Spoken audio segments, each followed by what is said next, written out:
A new study by Georgetown University found that the current recession has widened the economic gap between educational haves and have-nots. About 80% of the jobs that were lost during the recession were held by those with a high school diploma or less. And while college grads have seen job gains in the past 2 years, the losses have just continued for educational have-nots. It's becoming increasingly clear that a high school diploma alone is not enough to survive in today's economy. But budget crunches plus a nationwide epidemic of failing schools make for some tough math when you're investing in public education. Our next guest might just have a solution. Chet Linton is the CEO and president of the School Improvement Network. His company is dedicated to improving student achievement through teacher training. And Chet says the public and private sectors have got to come together to help our students out. Thanks so much for joining us, Chet. It's an honor to be here, Crystal. Thank you. So I wanted to get your take. Obviously, we have many educational challenges across the country. What do you see as some of the biggest challenges, and where are the opportunities? What can we do here? Well, I think you hit some of the big challenges. We see high dropout rates. We see teachers that are struggling to meet the needs of all their students. But the reality is there are some great things that are going on. And at the School Improvement Network, that's one of the things that we're focused on is what are the innovations that are really working with kids and helping teachers to be more impactful and successful with them. And there are a lot of things going on across the nation, but few people ever hear about them. We usually just hear the headlines that pretty much scare all of us.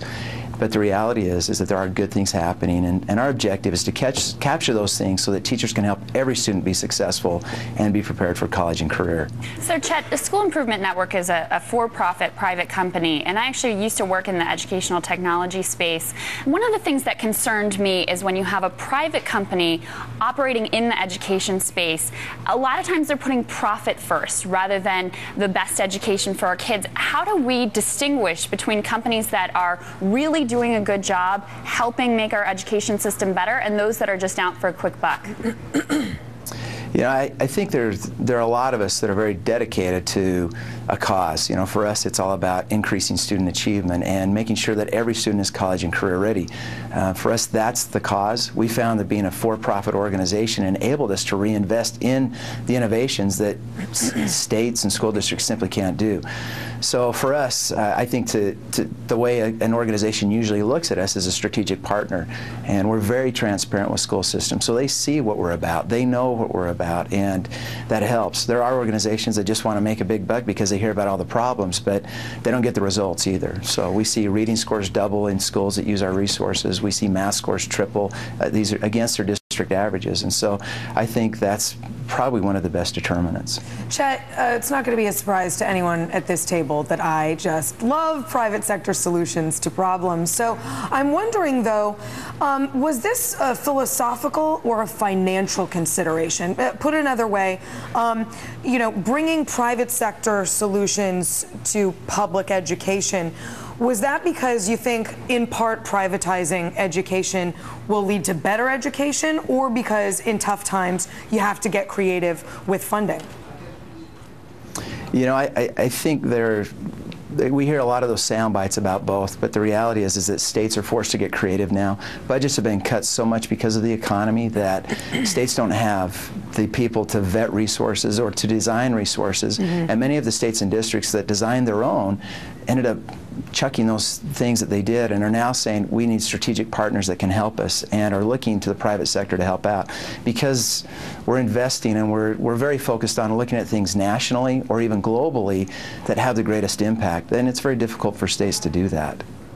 Chet, I wonder what you would tell a school district that maybe, you know, is facing a tough budget, and the idea of maybe bringing you guys in.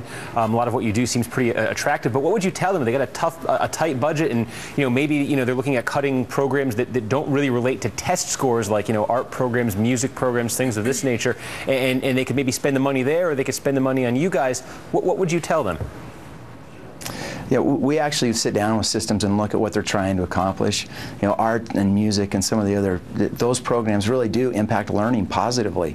And there may be other areas that they need to look at cutting. The reality is that many systems have got professional development programs that they've typically done that haven't got results.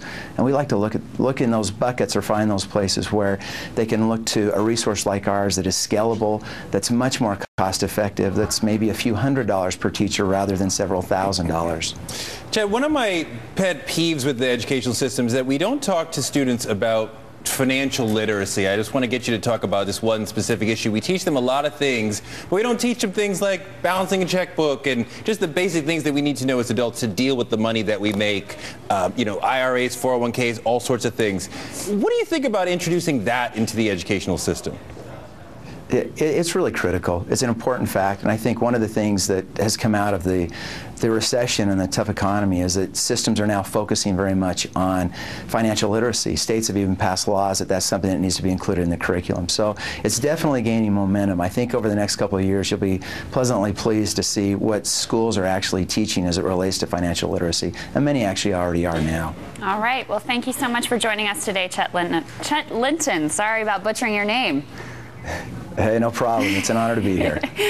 All right, up next.